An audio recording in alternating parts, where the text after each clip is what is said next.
శ్రీమద్ భగవద్గీత షష్ఠోధ్యాయం ఆత్మ సంయమ యోగం. ఓం శ్రీకృష్ణ పరబ్రహ్మణే నమః. శ్రీమద్ భగవద్గీత అథ షష్ఠోధ్యాయః ఆత్మ సంయమ యోగః. శ్రీ భగవానువాచ అనాశ్రితః కర్మఫలం కార్యం కర్మ కరోతి యః స సన్యాసీ చ యోగీ చ న నిరగ్నిర్న చాక్రియః. శ్రీ భగవంతుడు అన్నాడు, కర్మఫలంపైన ఆధారపడకుండా చేయవలసిన కర్మని ఎవరు చేస్తారో అతడే కర్మ సన్యాసి. కర్మయోగి కూడా అగ్ని కార్యాన్ని కర్మలని వదిలివేసినవాడు కాదు. యం సన్యాసమితి ప్రాహుః యోగం తం విద్ధి పాండవ నహ్య సన్యస్త సంకల్పః యోగి భవతి కచ్చన. అర్జున, దేనిని సన్యాసం అంటారో అదే యోగమని తెలుసుకో. సంకల్పాలను సన్యసించని వాడు ఎవడు యోగి కాలేరు. ఆరుక్షోర్మునేర్యోగం కర్మ కారణముచ్యతే యోగారూఢస్య తస్సైవ శమః కారణముచ్యతే. యోగాన్ని అధిరోహించాలనే కోరిక ఉన్నవానికి కర్మ సాధనమని చెప్పబడుతుంది. యోగాన్ని అధిరోహించిన వానికి శాంతమే కర్మ నివృత్తి సాధనమని చెప్పబడుతుంది. యదా హినేంద్రియార్థేషు న కర్మస్వనుషజ్జతి సర్వసంకల్ప సన్యాసి యోగారూఢస్తదోచ్యతే. ఎప్పుడైతే విషయ వస్తువులలోనూ కర్మలలోనూ తగులుకోకుండా సర్వ సంకల్పాలను వదిలివేస్తాడో అప్పుడు యోగారూఢుడని పిలువబడతాడు. ఉద్ధరేదాత్మనాత్మానం నాత్మానమవసాదయేత్ ఆత్మైవ హ్యాత్మనో బంధుః ఆత్మైవ రిపురాత్మనః. తన్ను తానే ఉద్ధరించుకోవాలి, అధోగతికి జారనివ్వకూడదు. తనకు తానే బంధువు, తనకు తానే శత్రువు. బంధురాత్మాత్మనస్తస్య ఏనాత్మైవాత్మనా జితః అనాత్మనస్తు శత్రుత్వే వర్తేతాత్మైవ శత్రువత్.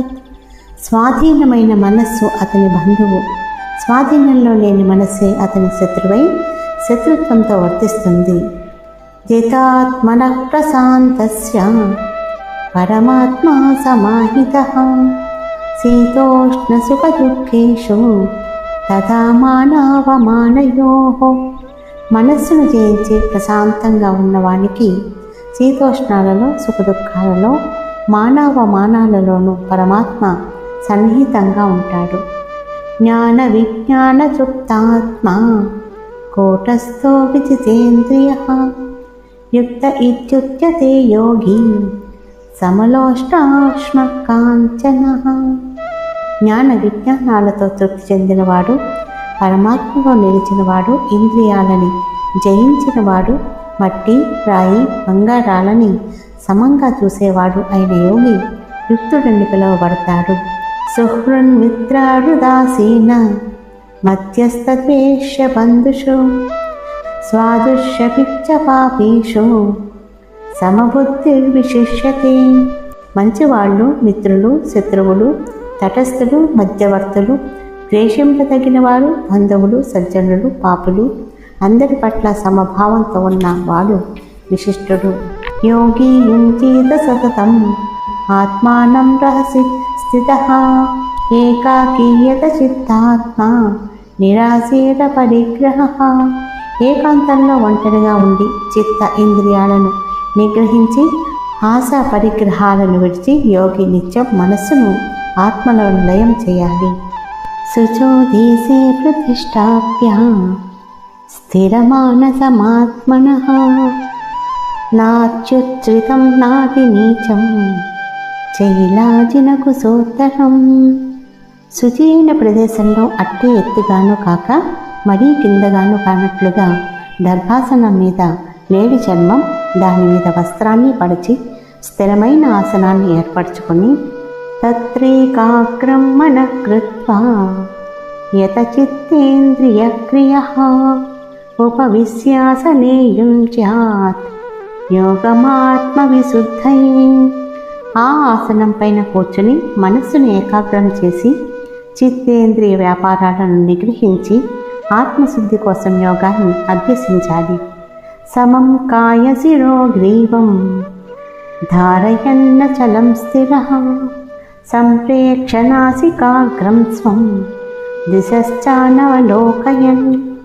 శరీరాన్ని, మెడని, తలని నిటారుగా కదలకుండా స్థిరంగా ఉంచి దిక్కులు చూడకుండా తన ముక్కు కన్నును చూస్తూ ప్రశాంతాత్మా విగతభీః బ్రహ్మచారి ప్రతే స్థితః మనః సంయమ్య మచ్చిత్తః యుక్త ఆసీత మత్పరః. ప్రశాంతమైన మనస్సుతో భయాన్ని విడిచి బ్రహ్మచర్య వ్రతంలో నిలిచి మనస్సును బాగా నిరోధించి నాలో చిత్తాన్ని నిలిపి నన్ను చేరాలనే లక్ష్యంతో ధ్యానయుక్తులే ఉండాలి.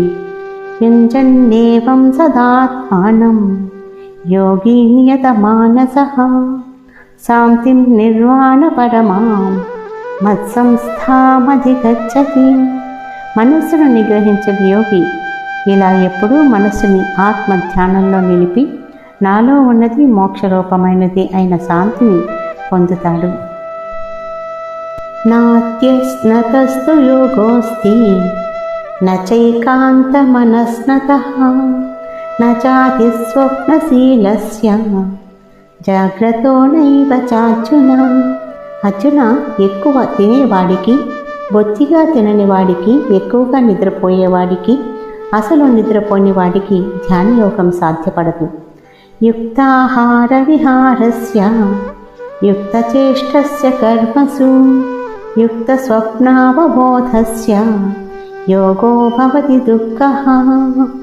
ఆహార విహారాలను యుక్తంగా ఉంచుకునేవానికి, కర్మలలో తగు మాత్రంగా వినియోగించేవానికి, నిద్రను మెలకువను సమంగా పాటించేవానికి యోగం జనన మరణ దుఃఖాన్ని హరిస్తుంది. యదా వినియతం చిత్తం ఆత్మన్యేవావతిష్ఠతి నిస్పృహః సర్వకామేభ్యః యుక్త ఇత్యుచ్యతే తథా. ఏ కామ్య వస్తువు పైన కోరిక లేక నిగ్రహింపబడిన మనస్సు ఆత్మలోనే నిలిచి ఉన్నప్పుడు అతని యోగ సిద్ధులని అంటారు. యథా దీపో నివాతస్థః నింగతే సోపమా స్మృతా యోగినో యత చిత్తస్య యుంచతో యోగమాత్మనః. ఆత్మ సంయోగాన్ని అభ్యసించే యోగి మనస్సుని గాలి లేని చోట ఉంచిన దీపం కదలకుండా ఉండే స్థితిలో పోల్స్తారు.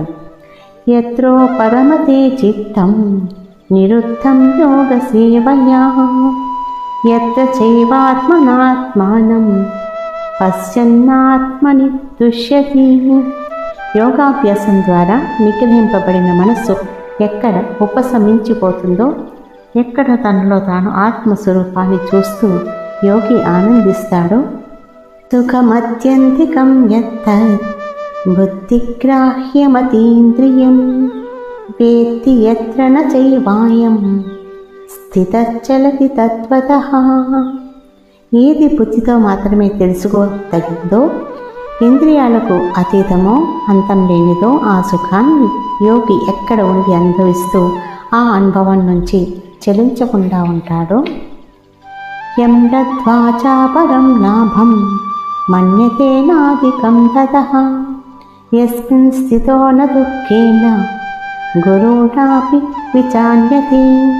దేనిని పొందిన తర్వాత ఇతరమైన ఏ లాభాన్ని కూడా దానికంటే ఎక్కువ అనుకోడో, దేనిలో నిలిచి విపరీతమైన దుఃఖం చేత కూడా చలించడు, తం విద్యా దుఃఖ సంయోగ వియోగం యోగ సంహితం సనిశ్చయేన యుక్తవ్యః యోగో నిర్వన్న చేతస.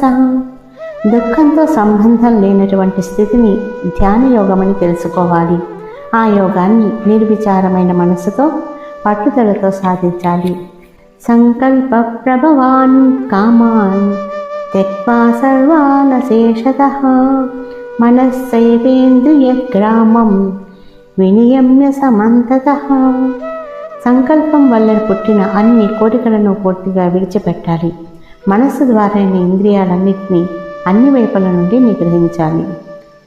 శనైశ్చనైరుబలమేత్ బుద్ధ్యాధృతి గృహీతయా ఆత్మ సంస్థం మనః కృత్వా నకించిదపి చింతయేత్.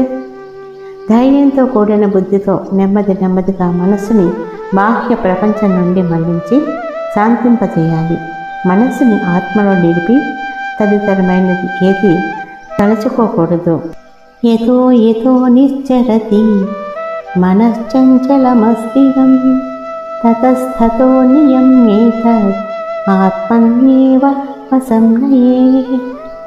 నిలకడలేని చంచలమైన మనస్సు ఎక్కడెక్కడికి పోతూ ఉంటుందో అక్కడక్కడ నుండి దానిని తీసుకువచ్చి ఆత్మలో నిలబెట్టాలి. ప్రశాంత మనసం హ్యేనం యోగినం సుఖముత్తమం ఉపైతి శాంతరజసం బ్రహ్మభూతమకల్మషం. ఈ విధంగా రజోగుణం శమించి దోషరహితమైన ప్రశాంతమైన మనస్సుతో కూడి బ్రహ్మస్వరూపుడైన యోగికి ఆత్మ సంబంధమైన ఉత్తమ సుఖం లభిస్తుంది.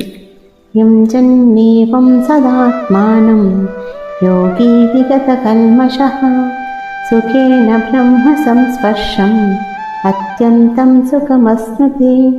ఇలా నిరంతరం ఆత్మాభ్యాసం చేసే యోగి యొక్క కల్మషాలు పూర్తిగా నశిస్తాయి.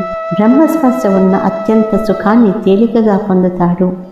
సర్వభూతస్థమాత్మానం సర్వభూతాని చాత్మని ఈక్షతే యోగయుక్తాత్మా సర్వత్ర సమదర్శనః. యోగంతో కూడి సర్వత్రా సమత్వాన్ని చూసే యోగి అన్ని ప్రాణులలో తనలో అన్ని ప్రాణులని చూస్తాడు. యో మాం పశ్యతి సర్వత్ర సర్వం చ మయి పశ్యతి తస్యాహం న ప్రణశ్యామి సచమేన ప్రణశ్యతి. నన్ను అన్నిటిలోనూ నాలో అన్నిటినీ ఎవరు చూస్తారో అలాంటి వాడికి నేను మరుగు కాను, అతడు నాకు మరుగు కాడు. సర్వభూతస్థితం యో మాం భజత్యేకత్వమాస్థితః సర్వథా వర్తమానోపి సయోగి మయి వర్తతే. అన్ని ప్రాణులలో ఉన్న నన్ను అన్నిటా పరమాత్మ ఒక్కడే అన్న భావం పొంది సేవిస్తారో ఆ యోగి ఎలా సంచరించినా నాలోనే వర్తిస్తూ ఉంటాడు. ఆత్మోపమ్యేన సర్వత్ర సమం పశ్యతి యోర్జున సుఖం వా యది వా దుఃఖం సయోగి పరమో మతః. అర్జున, సుఖం కానీ దుఃఖం కానీ తనతో పోల్చుకొని తనతో సమానంగా అందరిలోనూ చూస్తాడో ఆ యోగి శ్రేష్ఠుడని నా అభిప్రాయం. అర్జున ఉవాచ యోయం యోగస్వయా ప్రోక్తః సామ్యేన మధుసూదన ఏతస్యాహం న పశ్యామి చంచలత్వాస్థితిం స్థిరాం. అర్జునుడన్నాడు, కృష్ణ, నువ్వు చెప్పిన ఈ ఆత్మ సంయమ యోగం మనస్సు యొక్క చంచల స్వభావం వల్ల స్థిరంగా నిలుస్తుందని నాకు కనిపించటం లేదు, తెలుసుకోలేకపోతున్నాను. చంచలం హిమనః కృష్ణ రమాది బలవదృఢం తస్యాహం నిగ్రహం మన్యే వాయోరివ సుదుష్కరం. కృష్ణ, మనస్సు చంచలమైనది, బాధాకరమైనది, బలమైనది, గట్టిది. గాలిని అణచటం లాగే దీనిని నిగ్రహించటం కూడా కష్టమని భావిస్తాను. శ్రీ భగవానువాచ అసంశయం మహాబాహో మనో దుర్నిగ్రహం చలం అభ్యాసేన తు కౌంతేయ వైరాగ్యేన చ గుహ్యతే. శ్రీ భగవానుడు అన్నాడు, మహాబాహు, సందేహం లేదు, మనస్సుని నిగ్రహించటం కష్టం, అది చెలిస్తుంది. అయితే కుంతి కుమార, అభ్యాసం చేత వైరాగ్యం ద్వారాను మనోనిగ్రహం సాధ్యమవుతుంది. అసంయతాత్మనా యోగః దుష్ప్రాపైతి మే మతిః పశ్యాత్మనా తు యతతా శక్యో వ్యాప్తుముపాయతః. మనస్సు స్వాధీనంలో లేని వానికి యోగం బ్రహ్మైక్యం పొందడం కష్టమని నా అభిప్రాయం. చిత్తం స్వాధీనంలో ఉన్నవాడు ప్రయత్నిస్తే ఉపాయంతో సాధించవచ్చును. అర్జునోవాచ అయతి శ్రద్ధయోపేతః యోగాశ్చలితమానసః అప్రాప్య యోగ సంసిద్ధిం కాం గతిం కృష్ణ గచ్చతి. అర్జునుడు అన్నాడు, శ్రద్ధ ఉన్న మనస్సును పూర్తిగా స్వాధీనంలోకి తెచ్చుకోలేకపోయిన వాడు యోగం నుండి మనస్సు జారిపోయి యోగ సిద్ధిని పొందినప్పుడు ఏమవుతాడు? కచ్చిన్నో భయ విభ్రష్టః ఛిన్నాభ్రమివ నశ్యతి అప్రతిష్టో మహాబాహో విమూఢో బ్రహ్మణ పథి. ఓ మహాబాహో, బ్రహ్మపదంలో నిలబలేని మందబుద్ధి ఇహపరాలు రెండిటికీ భ్రష్టుడై చెదిరిన మేఘంలాగా నశించిపోతాడు. ఏతన్మే సంశయం కృష్ణ చేత్తుమర్హస్య శేషతః త్వదన్యః సంశయస్యాస్య చేత్తా నహ్యుపపద్యతే. కృష్ణ, నా ఈ సంశయాన్ని సమూలంగా ఛేదించతగదు. నా అనుమానాలన్నీ తీర్చగలిగిన వారు నీకంటే వేరే ఎవరూ లేరు. శ్రీ భగవానువాచ పార్థ నైవేహ నాముత్ర వినాశస్తస్య విద్యతే నహి కళ్యాణకృత్ కచ్చిత్ దుర్గతిం తాత గచ్చతి. శ్రీ భగవానుడన్నాడు, అర్జున, యోగ భ్రష్టుడికి ఈ లోకంలో కానీ పరలోకంలో కానీ నాశనం లేదు నాయన. మంచి పని చేసేవాడు దుర్గతిని పొందడు కదా. ప్రాప్య పుణ్యకృతాం లోకాం ఉషిత్వా శాశ్వతీ సమాః శుచీనాం శ్రీమతాం గేహి యోగభ్రష్టోభిజాయతే. యోగభ్రష్టుడు పుణ్యలోకాలను పొంది అనేక సంవత్సరాలు అక్కడ నివసించిన తర్వాత శుచిమంతులు శ్రీమంతులు అయిన వారి ఇళ్లలో జన్మిస్తాడు. అథవా యోగినామేవ కులే భవతి ధీమతాం ఏతద్ధి దుర్లభతరం లోకే జన్మయదీదృశం. లేదా యోగ భ్రష్టుడు జ్ఞానులైన యోగుల ఇంట్లోనే పడతాడు. లోకంలో ఇలాంటి జన్మ చాలా అరుదైనది. తత్ర తం బుద్ధి సంయోగం లభతే పౌర్వదేహికం యతతే చత్రదో భూయః సంసిద్ధో కురునందన. కురునందన, అక్కడ పూర్వ దేహ సంబంధమైన యోగ బుద్ధిని పొంది ఆ స్థాయి నుండే తిరిగి సంపూర్ణ యోగ సంసిద్ధికి ప్రయత్నిస్తాడు. పూర్వాభ్యాసేన తేనైవ క్రియతే హ్యవసోऽపి సహ జిజ్ఞాసురపి యోగస్య శబ్దబ్రహ్మాతి వర్తతే. పూర్వజన్మలో చేసిన అభ్యాసం వల్లనే యోగ భ్రష్టుడు అవసుడై యోగం వైపు లాగబడతాడు. యోగాన్ని గురించి కేవలం కుతూహలం చూపిన ఓంకారాన్ని జపించటం వల్ల లభించే వైదిక కర్మ ఫలాన్ని దాటిపోతాడు. ప్రయత్నాద్యతమానస్తు యోగీ సంశుద్ధ కిల్బిషః అనేక జన్మ సంసిద్ధః తతో యాతి పరాం గతిం. యోగ దీక్షతో చేసిన ప్రయత్నం వల్ల పాపాలన్నిటి నుండి విడివడి శుద్ధుడై అనేక జన్మల అభ్యాసం చేత యోగ సిద్ధిని పొంది పరమగతిని మోక్షము చేరుకుంటాడు. తపస్విభ్యోధికో యోగి జ్ఞానిభ్యోపి పతోధికః కర్మిభ్యాశ్చాధికో యోగి తస్మాత్ యోగి భవార్జున. తపస్సు చేసేవారి కంటే, జ్ఞానుల కంటే, కర్మ చేసేవారి కంటే కూడా యోగి అధికుడు. అందుచేత నువ్వు ఆత్మ సంయమ యోగివిగా. యోగినామపి సర్వేషాం మద్గతేనాంతరాత్మనా శ్రద్ధావాన్ భజతే యో మాం సమే యుక్తతమో మతః. యోగులందరిలో తన మనస్సుని నాలో నిలిపి శ్రద్ధగా నన్ను ఎవరు సేవిస్తాడో అతడు ఉత్తముడని నా అభిప్రాయం. ఓం తత్సత్. ఇది శ్రీమద్భగవద్గీతాసు ఉపనిషత్సు బ్రహ్మ విద్యాయాం యోగశాస్త్రే శ్రీకృష్ణార్జున సంవాదే ఆత్మసంయమయోగో నామ షష్ఠోऽధ్యాయः సంపూర్ణం. శ్రీ గోపాలకృష్ణ భగవాన్ కీ జై.